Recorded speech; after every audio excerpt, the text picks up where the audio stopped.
Hi, everybody. I just want to greet everyone and thank you for coming. My name is Liz, and I'm going to be hosting today's webinar. We have Inmates Teaching Inmates, Developing and Enhancing Soft Skills in a Prison Setting is the title for today. I wanted to just take a moment and introduce our sponsor before we do this. I'm sorry, Robert, it's my fault. So let me stop sharing my screen for just a minute and turn it over to Robert from Burlington English. I'm sorry, got right ahead of myself there. Well, thanks so much. Thanks to everyone for participating. Thanks to Mr. McMillan, Dr. McGee, and Liz, and all the fantastic people at COABE. Super much appreciated. And I'll be very quick today, just hoping everyone out there coast to coast is just not just safe, not just sound, but healthy and doing everything they can to stay that way. From all of us at Burlington English, you know, when the day is done, you know, that's job one. So all the very best thoughts to you. And from us at Burlington English, you know, we know it's so critical. You know, if there was ever a time our students needed us, you know, they need us now. And particularly for our ESL learners, couldn't imagine being in another country, you know, and not, you know, being totally comfortable in the new language. And so, boy, do they really need our adult education program. So we at Burlington just know we're doing, you know, everything we can to help out. And that includes, you know, offering the support of all of our team members. We know tens of thousands of students around the country are being shifted from on-campus to online learning. And we really want to help in any way we can. So whether it's getting your students online quickly, you know, the training of teachers to work in this new environment, and for those using Burlington, getting on with us, how to expedite that. We have a particular quick response option because we know you need to get up and running fast to make some of these changes. And you can see that on the screen. And then last, of course, you know, just know that we're here to help. So just at burlingtonenglish.com/contact. And we really are working around the clock and here to help in any way we can so that, you know, students can continue to be served and stay healthy. Well, with that, I'll turn it back to our phenomenal Liz here from COABE. And again, to Mr. McMillan, Dr. McGee, thank you so much for all the super hard work you do. And enjoy a great presentation, everyone. Thank you. Thank you so much. I appreciate you stopping in for us and for sponsoring today. So I will say this one more time. I'm sorry. So welcome to March 13th. Inmates, Teaching Inmates, Developing and Enhancing Soft Skills in a Prison Setting. We have the wonderful pleasure of having Dr. McKee and Edwin McMillan with us today, and I'm going to let them introduce themselves. I do have bios for both of these wonderful presenters today, and they will be available on the COABE website. So I just want to let you know that the bios will be available online. I'm not going to read them, and so we have enough time for our presentation. And I'm going to, with that, turn it on over to our presenters. Thank you, Liz. I certainly do appreciate the introduction, and I'm delighted to be here. I appreciate everybody attending. I think Robert said such a nice statement. We're all in this together, you know, trying to help one another. And I'm just thinking, well, soft skills development sure is a crucial skill of these days, that as we go into uncharged territory and the challenges that daily life presents all of us now, it's the soft skills that are going to help us get through. So I think the subject is timely.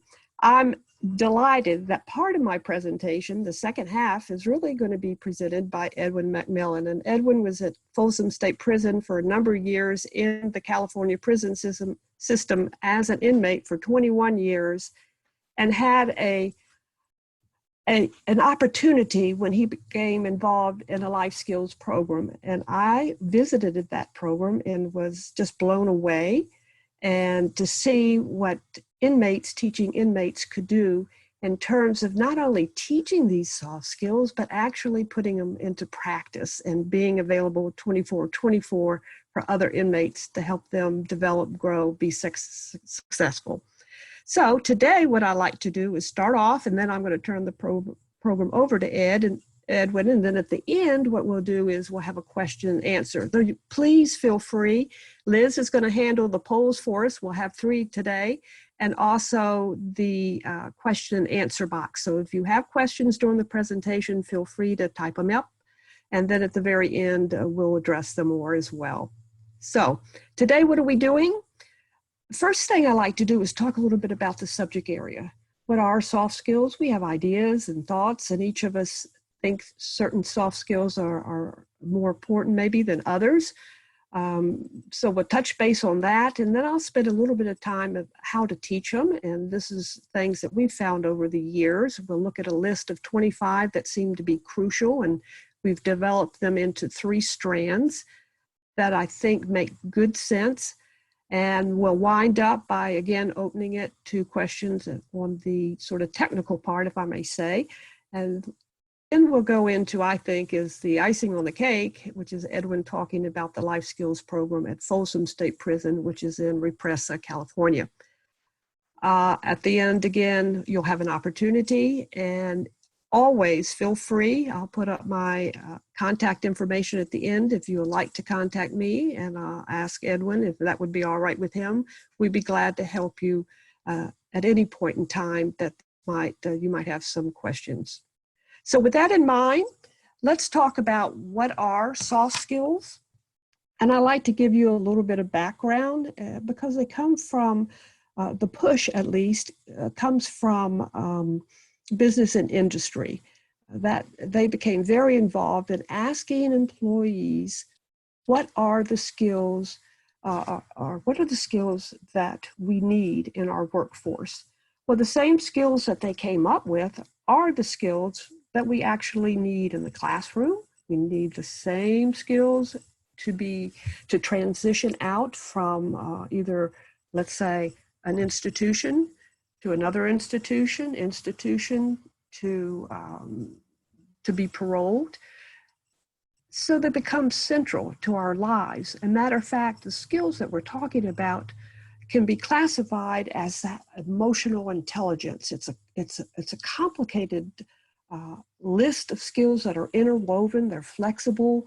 They consist of good habits, working and getting along with people, that you can communicate well, that you can ask for help. And they are oftentimes sort of put against, opposed, juxtaposed against hard skills, or those skills that are the ones that we teach in the academic classroom, the math problems, the English syntax. And those in the classroom, the academic or the technical skills, are those that can be measured, seen, quantifiable, as compared to the soft skills that are ever changing. Soft skills are not just in a vacuum, they relate and build upon one another. So with that in mind, I'd like to share with you, over the past 2 years, as I go around the country presenting, mainly in correctional arena, I have asked 2 questions. One is, what is your greatest teaching challenge? And I have about 178 responses right now. I'm trying to build, trying to get around 200, 250, and like to write an article. But when I ask teachers this, what is their greatest challenge? Most of them, 60% of them say it's the soft skills. That's the one that if I could do anything, it would have my students look at some of the things they'd say, be more interested or motivated, that they could listen better, that they wouldn't be so apathetic, that they wouldn't give up, that they'll pay attention. So those skills, or those list of behaviors, are the ones that the teachers are saying, if those are my challenges. And so that means there is a need for soft skills training. We have some others though. 19% say there's some time constraints and logistics. We have technical skills though are coming down at 9%. And lastly, we have budget and other, but that makes up about a total of 12% for their answers. So you can see that it's an issue. I'd now like to talk about what employers are saying, because we listened to what they were saying and then tried to, we did some research and put together a list of 25 definable, quantifiable skills. So the Office of Disability and Employment Policy, federal office, said there are 6 skills to pay the bills. And I like that phrase very much. Communication is number 1. And then we always hear about, and what was listed on that list of challenges teachers gave was, one's attitude. Are you enthusiastic about doing your job? Do you come with that attitude of wanting and willing to help? And that goes along then with one's ability to get along with other people. So can you work in a team? Do you see your importance? Are you respectful? How do you network or ask for help with other people? Of course, problem solving and critical thinking would be listed for any kind of job. And the whole idea then of professionalism sort of sums it up. So those are the 6 skills to pay the bills. And now I'd like to look at what employers are saying. And if you look at this list, it's very similar to the one you just saw above. Communication skills always seems to rise to the top, though I might ask you, what are good communication skills and how you would define that? Because when I show you the list of 25, you won't see communication skills listed as such, but made up of a number of sub-skills. Relationship skills, working in teams, again, you see the need for interpersonal ability to get along, communicate, and work with others. You will also see some very specific skills on this list, following instructions, for example. And I've heard many employers say, if I just had my prospective or my employee come to work on time, I would be very, very happy. Or if they can't come, that they will give me a good reason or let me know why they can't come. And then while they're on the job, if they don't understand anything, that they can ask for help or get clarification on the task, and that they can get along with their other coworkers and see the importance of their mission and their job in terms of the big picture. So all these then relate to what I want to show you next. And that is a list of 25 skills that we gleaned from the research and wanted to organize and put them in some kind of logical core or presentation strand, if I may say. And we did that under 3 titles. One being self-development, the second achieving personal goals, and the third is interpersonal skills. We sort of expanded that first definition that I gave you when I talked about emotional intelligence, and that it's the skills of interrelation and communication, and to the skills needed for life, that you're able to adapt, that you can display positive behavior even when under stress and then challenged. And so these skills then give you the ability to be successful, not only in the world of work, but also in the classroom, high stakes testing, transition, having a family, getting along well with the other people in your institution, etc. So I want to talk now about a little bit about self-development and look into this more deeply. You will see the first 3 are self-concept, self-esteem, and self-confidence.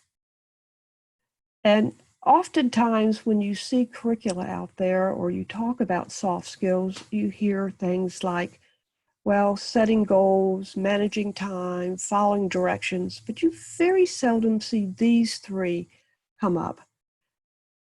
However, these are so important in terms of, if you don't have self-confidence, if you don't have self-esteem, it interferes and it prevents someone to be able to handle stress, to be able to take criticism, to be able to set goals. One of the things that I saw and observed that was really an eye-opener for me, when I visited the Folsom State Prison Life Skills Program, was the dialogue that I heard that inmates were having among each other. And one conversation that I heard was that I never thought about, and here I am doing this research and working in this arena for about 10 or 15 years, is that one of the inmates said, as a young teenager, I was not able to ask for help. And I never thought about that. I know there were instances where I was embarrassed to ask. I didn't want anybody to think that maybe I didn't know an answer, my self-esteem might not have been always high, nor my life. And I think all of us have gone through periods where we might have felt that I was the only one that thought or felt this way. And that can be a lonely position to be in. But these conversations were going on between the inmates, and many of them related it back to their youth.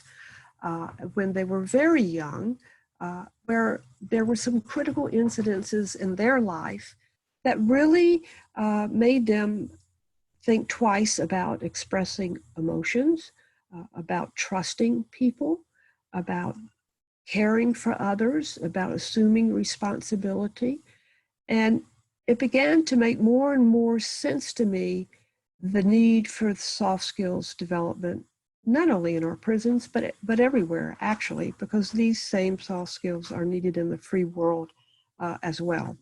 So you'll see in that first section on self-development, we're not only talking about one's concept and how one feels about oneself, and is it accurate compared to how other people see them, but it also deals with the emotions. And they're all intertwined. If someone does not handle stress well, do you think that they're well motivated in class? If one can't take criticism, it's hard to correct and give positive feedback because it's oftentimes rejected. And the big one, dealing with failure, is one that I hear so often. Edwin talks about it, and I hope he will share that today. The second set has to do with personal goals.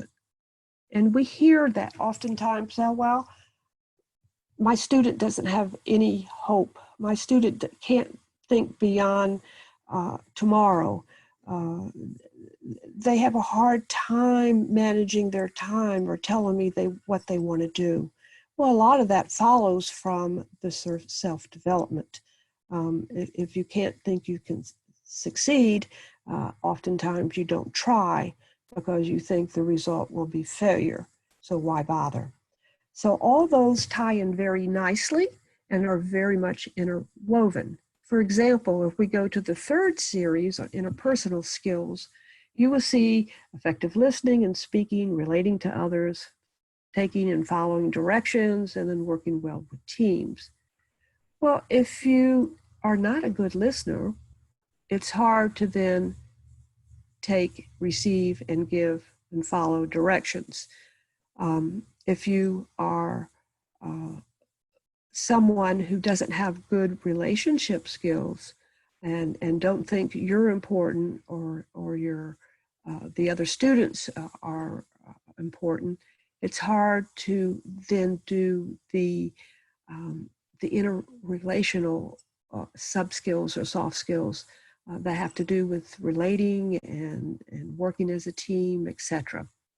So with that in mind, what I like to do is talk about in just a few minutes how to teach soft skills. But first of all, I like, Liz, if you wouldn't mind asking the first poll question. We have 2 or 3 polls just to get a feel for who you are. And Liz, if we could do that, I'd appreciate that. Sure, I just am doing it now. So there's 3 questions. Just answer the first one. Just answer the first question. So that first question is, are you teaching life skills? So right now, at the present, are you a teacher of life skills? Yes or no? And we'll give a minute or two for results to come in. Sneak and peek at the other questions yet. I'm not seeing anyone voting. Can you guys answer in the chat that, can you see the poll?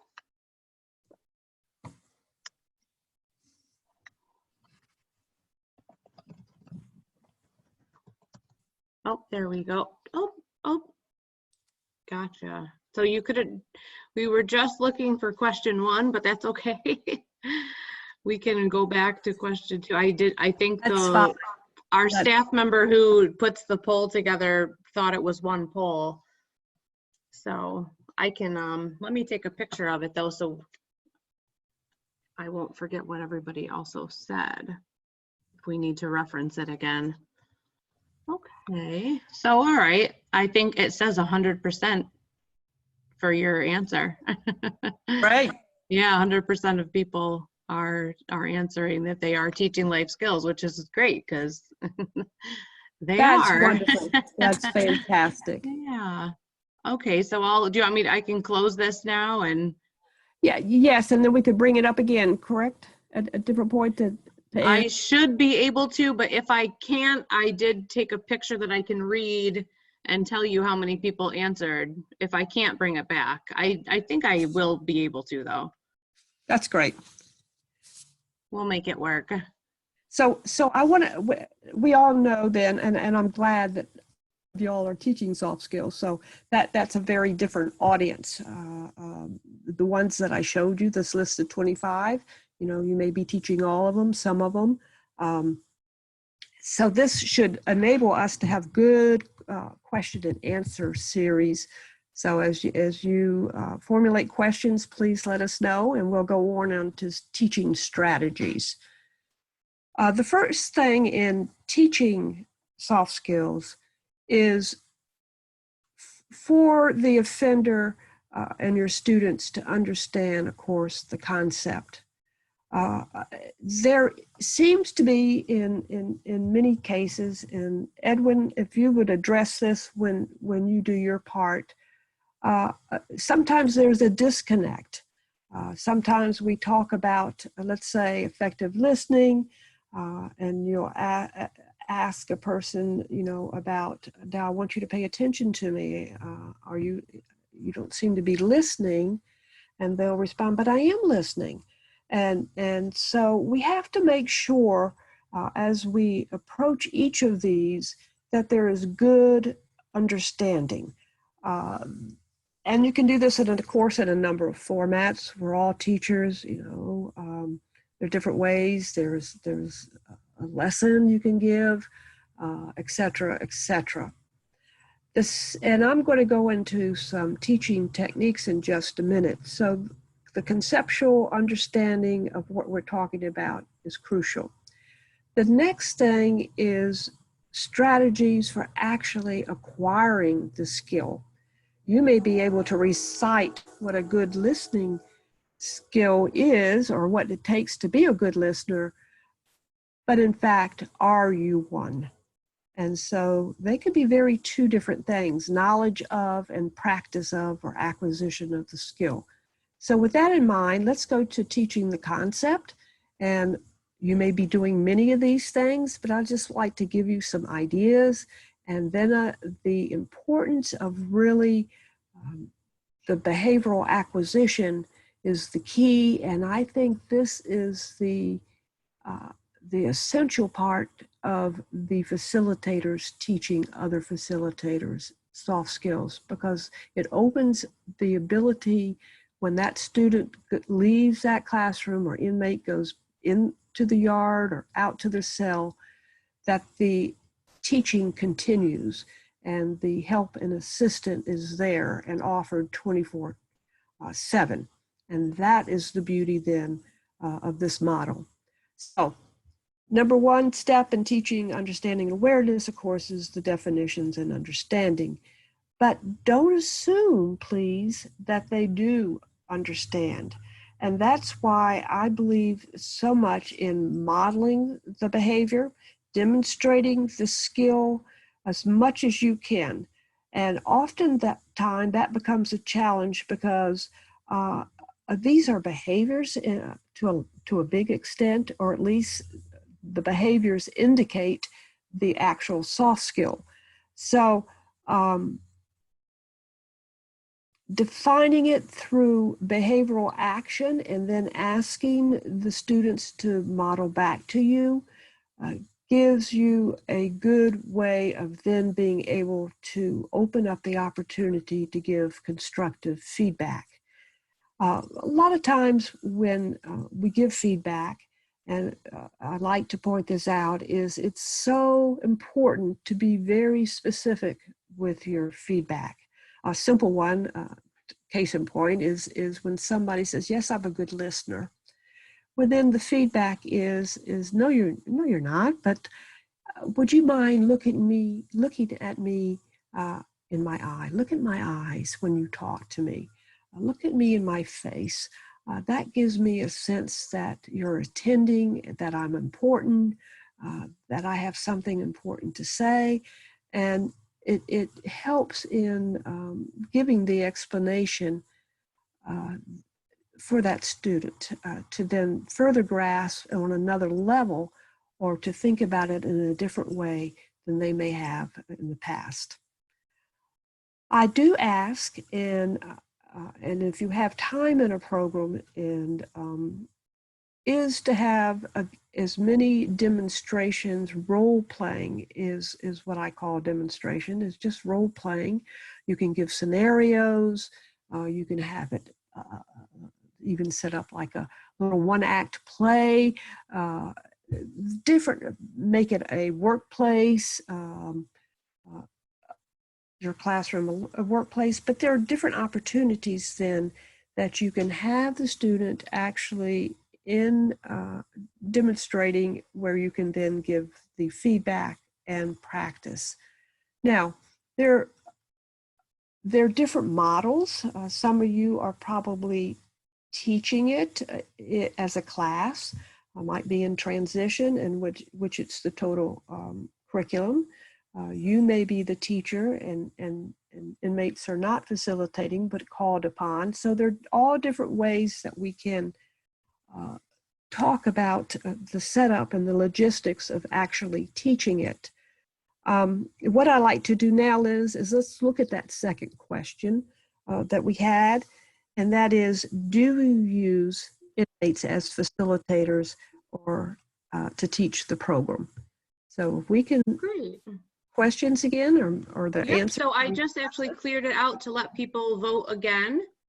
So if you guys could vote on question number 2, do you use inmate aides or facilitators to teach life skills? And you guys can vote on that now. Question number 2.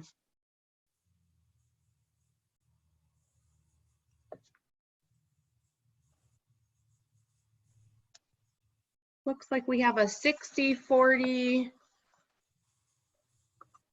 split right now. We can wait a few more seconds for a few more people to get on, hop on and vote on question number 2. And is the 60 yeses?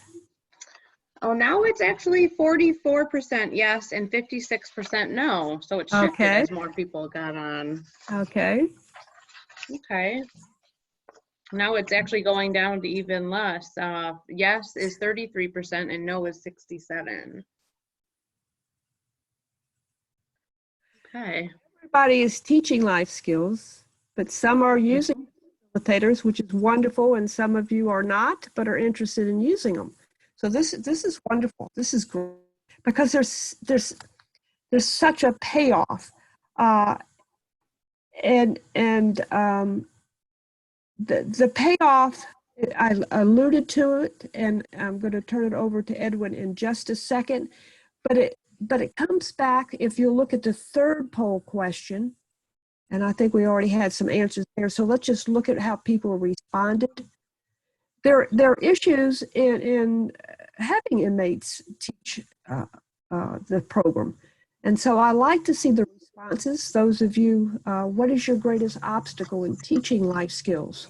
You know, is it the logistic kind of questions? Don't have time, don't have the money, don't have a place to do it that's appropriate and safe. My administration won't let me, could be another challenge for you. Or the third one, which, you know, I don't feel comfortable. I'm not really trained, though all of you are teaching it. So you know, it might be a feel for, well, how would security or how would the program administrators feel about inmates teaching sensitive subject like this? And then the last, I can't see the last one, choice there at the bottom. But so you all have different answers, and if we could see those, Liz, that would be great. Yeah, it's up right now. Can you see it? Oh, let me end it and then share the results. Here we go. That's great. Yeah. Let me move down. Sorry, thank you. Here we go.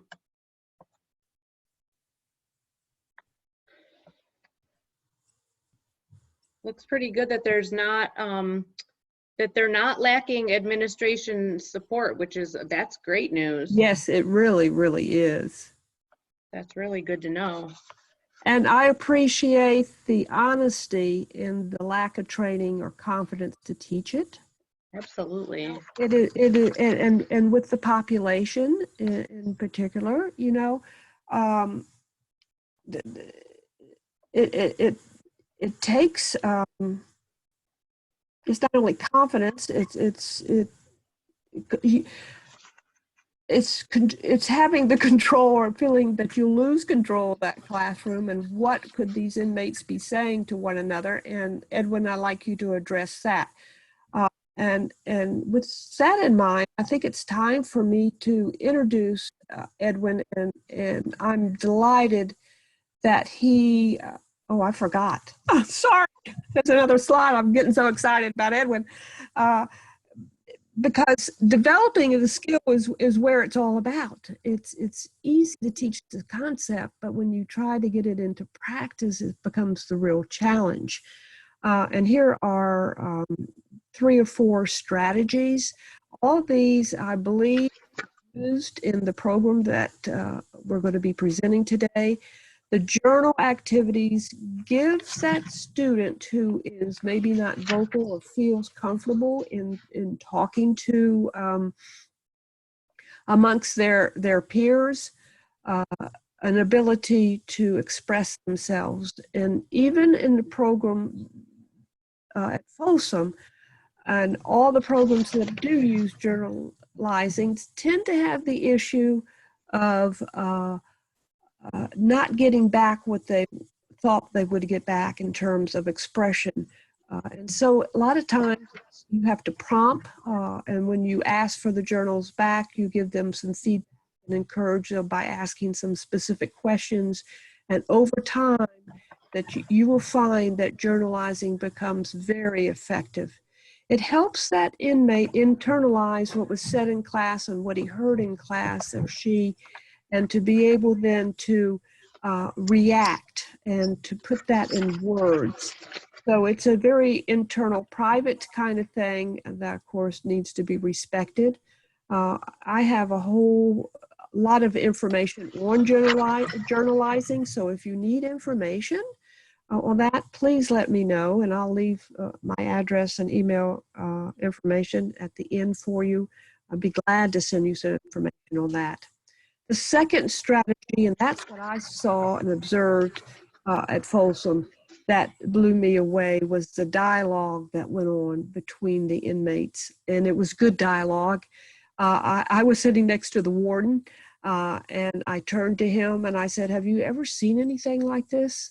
He was quiet for a second and very reflective. And he said, "No, Susan, I've never seen anything like this before."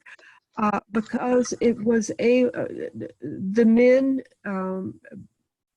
and this was after maybe I think I saw the 2nd or 3rd class of a new class. So it wasn't like these men had been together for many, many months. They had not. But when they heard someone tell their life story or tell someone, explain or answer certain questions, it just triggered so much that they had a need to express, which then built an allegiance with this group. The third strategy is the self-improvement planning. And this is where it needs to get outside of the classroom, and it needs to be on the yard and in different places. And that ties in with that self-improvement plan is the long-term practice. What can happen is you can make assignments, give assignments, and then that next class, be it the next week or whenever, gives you an opportunity then to get feedback, to correct, to give more assignments, and to continue the practice. So whatever you learn in that first class on self-confidence or self-esteem is carried on to the third and fourth class when you're dealing with stress. So with that in mind, sorry that I forgot that screen. It's a segue into Folsom State Prison. This program would not have happened. I'm there on the left outside the gates, as you can see. Along with on the right is Judith Ann Bishop. She's not online today, but I give her so much credit for having the insight. She got the curriculums. An inmate from another prison asked if this class was going on, and she said no, but it sounds interesting, tell me more. And she was able to connect to another teacher that was had the class, and the teacher sent her all the information, and she was off and on her way. And this started, I think, in 2013. Edwin, you might want to correct that. Edwin got involved a little bit later, but I would like him to then share his story. And Edwin, how about introducing yourself and tell them how you got involved in the program, and you can take it from here. Are there any questions and answers, though? Maybe I ought to ask you that. Are there any questions before I start? Because I said I'd give you the opportunity. Actually, there are a few questions, so it's great that we stopped for just a minute. I know we're all waiting to hear from Edwin. We're really excited. So we're going to talk about these three questions, and then we'll have more time at the end. So the one question says, does this class give elective credit toward a diploma or credit toward a possible time cut? I'm going to let Edwin address that. I don't think so. I know that they get a certificate. The certificate is put in their file, and that file goes for the parole board. But Edwin, you might want to give more detailed explanation to answer that question. Would you like me to answer that now? That'll be fine. Please. Okay. As far as my name is Edwin McMillan. I'll be doing a little intro a little bit later. But just real quick to answer that question, in California, originally it began as just, like I said, a self-help program to help individual inmates, develop their character, get along more in prison, reduce recidivism.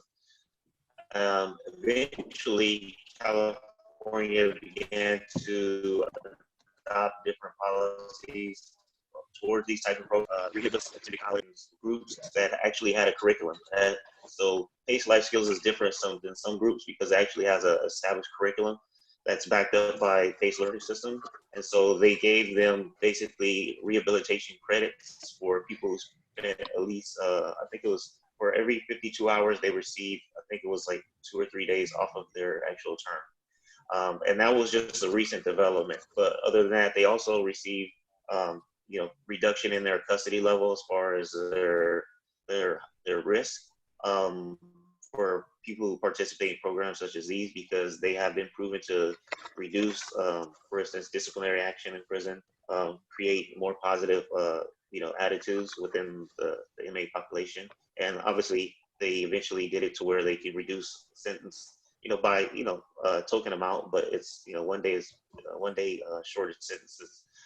For a lot of people, it's a blessing. So the sooner they get home, and obviously going home with these skills is another benefit. Great. I'll Thank you. ask the second question. Thank you so much. And I'll just see who's better to answer it, Susan or Edwin, maybe. Is it possible to get a printout of this page listing and explaining soft skills? So I can actually probably answer that. We're going to have this whole presentation available through COABE's website. So if you do get onto the COABE's website, go to the resources, and you can access the presentation. You can just hit Control P when you're on that page and print it out.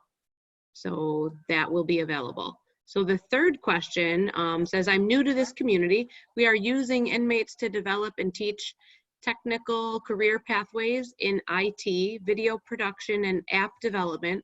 We are partnering with our local college to work toward offering college credit. Any advice on where I could go for technical assistance with hard skills? That's a good question. I don't know if I have an answer for that. I am a member of the Correctional Education Association. That's one of the partnerships with COABE. They have a website. I'm trying to think of it. Liz, do you know? It's CEA National or I don't know it off the top of my head, but I bet you it might be on COABE's page too, linked to it. Yes, possibly. it's ceanational.org, and it's a wonderful organization of those who teach in correctional arena, and it's by joining, and if you may be already a member, it's not only you have a list of resources, but you can call the national office and tell them your issue or your question, and they can network you out into the field and find folks that can help you in all sorts of answers and resources. Great. Okay, thank you. And I see in the chat box someone also said there's a website in Minnesota, so it's Atlas it's atlasabe.org/resources/ACES. So in the chat box, if you guys want to check over there, and I also put coabe.org as another resource. So between ceanational.org, COABE, and then this Minnesota site, there should be some good resources. So let's That's great. Thank you so much. And let's switch it over. We are going to let Edwin, talk now. We are at about 1:45, so we're going to turn it over to Edwin, and then a few minutes at the end, we'll have some more questions, some time for questions. So I'll unmute myself now.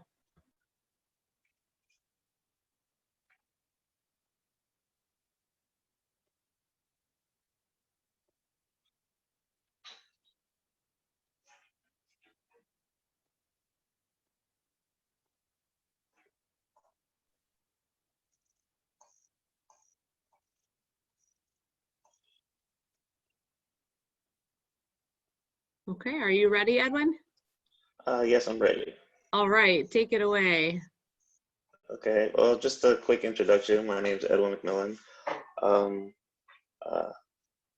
I came into the prison system, California prison system, at 19 years old.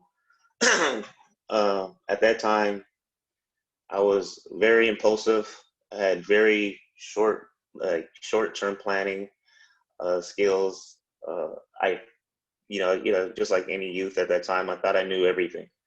At the beginning of my term, I went from prison to prison, racked up disciplinary violations, went up in security level, all that stuff.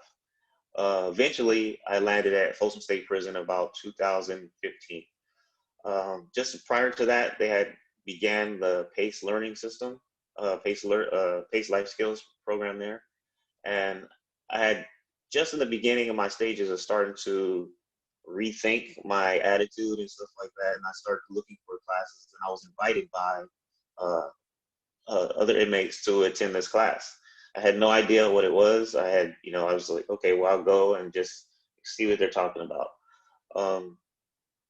And the first day, with the introduction, I knew it was something different because I had been to self-help groups before, and I'm like, I literally hated self-help groups because it was just like nobody's talking about what I'm talking about.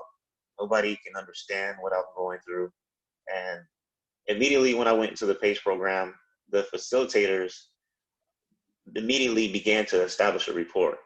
And they started with the self-development stage of the self-development and started talking about self-concept.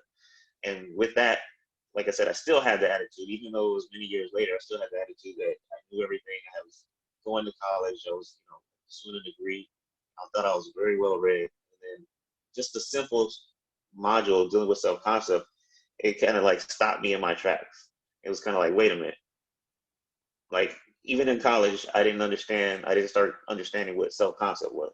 So it was like, with all that, it kind of like really stopped me and made me start reflecting on who I was, what was my self-concept, who did I want to be, who did I want others to see me as, my self-esteem, my self-confidence. And that began basically a very sharp 180 turn in my attitude, my motivation, and also ultimately what I would like to call my ability to relate to people, my relationship skills, ultimately. So going back a little bit, I was in Folsom State Prison, and I learned about this program, and it actually dealt with life skills. And we had inmate facilitators teaching the class. And so, other classes, we have inmate facilitators, but this was actually a class where it was immersive in the sense that the facilitators were actually living the concepts in the class. And we also saw the inmate facilitators outside of the class. So this is the first time I actually had somebody that could actually walk me through these concepts and say, hey, look, this is where I was living at, and this is how I was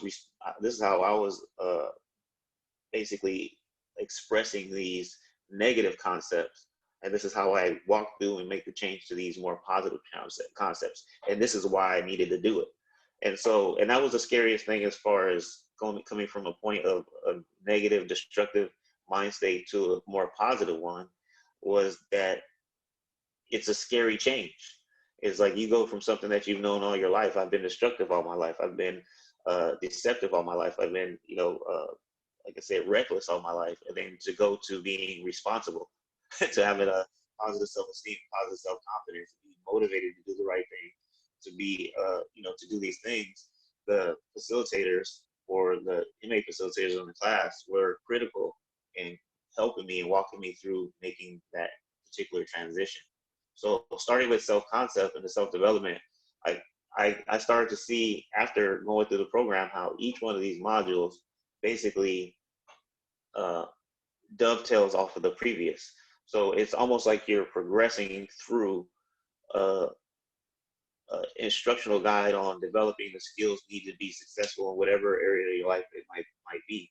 So for instance, after I started going through the self-development, self-concept, self-esteem, and self-confidence, I started to understand why in my heart I wanted to do good, I wanted to be successful, but I was making the wrong decisions based on a lack of understanding of what self-concept or what self-confidence actually was.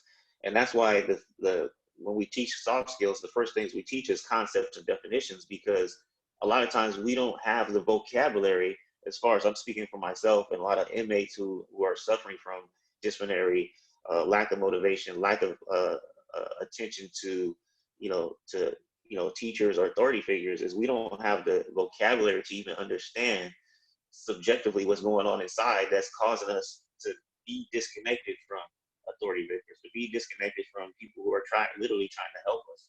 And so the self-concept, self-esteem, self-confidence, and from there we go to dealing with emotions, is I realized I didn't have emotional vocabulary. I had happy or sad, maybe upset. I didn't have a colorful vocabulary to deal with all the emotions that one might have. So in dealing with the definition concepts, you're able to more pinpoint accurately what's going on inside, and you're able to express that. Because if you don't have the vocabulary to express emotionally or subjectively what's going on, you couldn't even, you can't accept help, you can't receive positive criticism, you can't receive the guidance of others who are really trying to help you. And so that gives me to my, one of the greatest modules for me was dealing with failure, which is you might fail at connecting with somebody. You might can fail at, in sports, you might fail with, in school. And so those failures or, trying to fit in, trying to do this, trying to do these things cause for me personally to have like basically destructive thinking and catastrophic thinking, in the sense that I didn't see it as an opportunity to evaluate myself and see what I'm doing wrong to get better. I saw it as a means to withdraw within myself and to shut the world out even more. So you see how it starts to develop, basically dovetail across itself. So if I can't deal with failure, why have interest? If I can't deal with failure, why set priorities? Why set goals?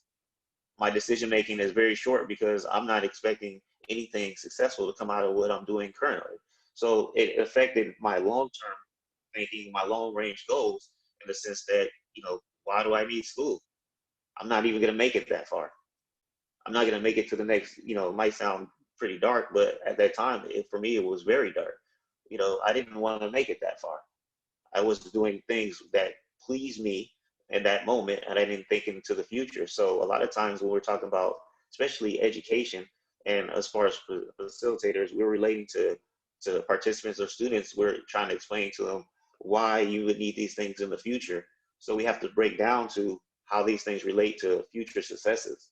Also, as facilitators, what I saw in there and what really helped me out was the facilitators demonstrating the concept, not only in the class, but outside of the class. So I would see them, so I would know that, from my prior experience, people were deceptive.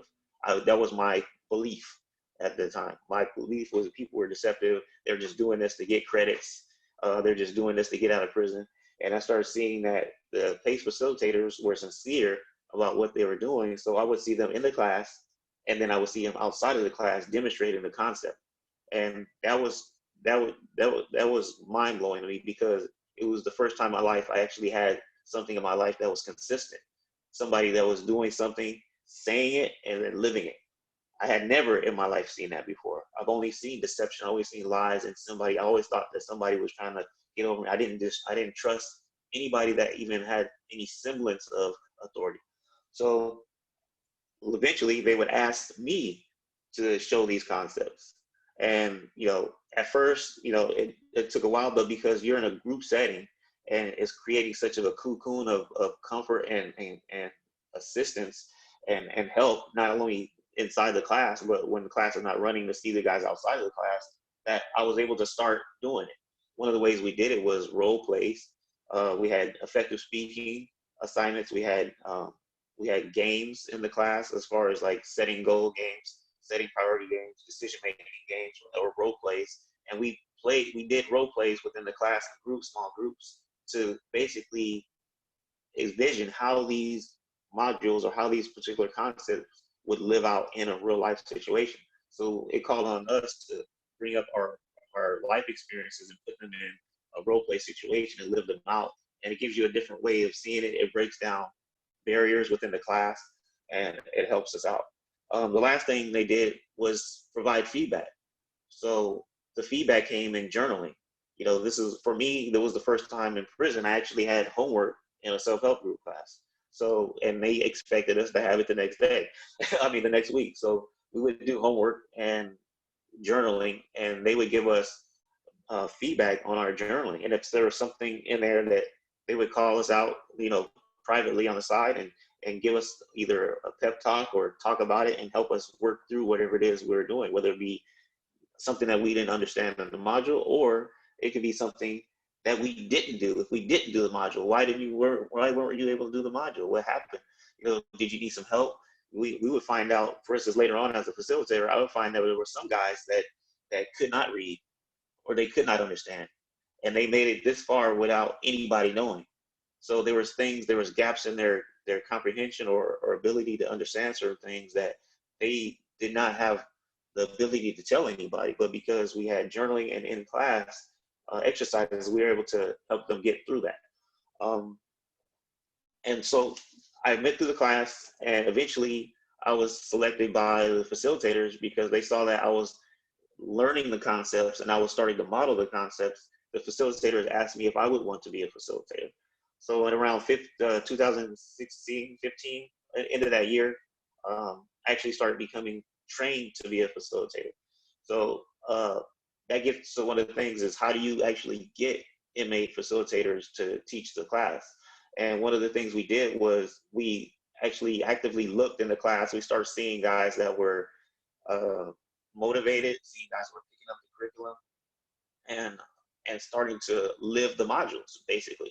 We wanted guys that were not gonna just be one thing in the class and be something different outside of the class on the yard or something like that, and basically reinforce that antitrust or that distrust that we normally had. We need to have people consistent. So we actively looked for people that were able to and living up to the modules and living them and starting to actually taking them on sincerely.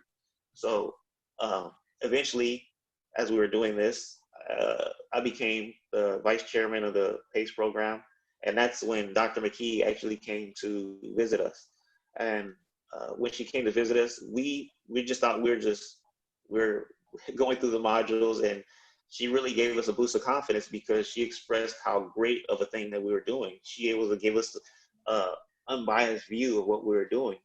And that was it was just mind-blowing to know that how far we had came with the program. And she was the one that encouraged us to create the facilitator manual, which is how she asked us to write down and articulate as thorough as we could how we actually convey these modules, how we relate them to the participants or the students, and also how do we select other facilitators to facilitate the program.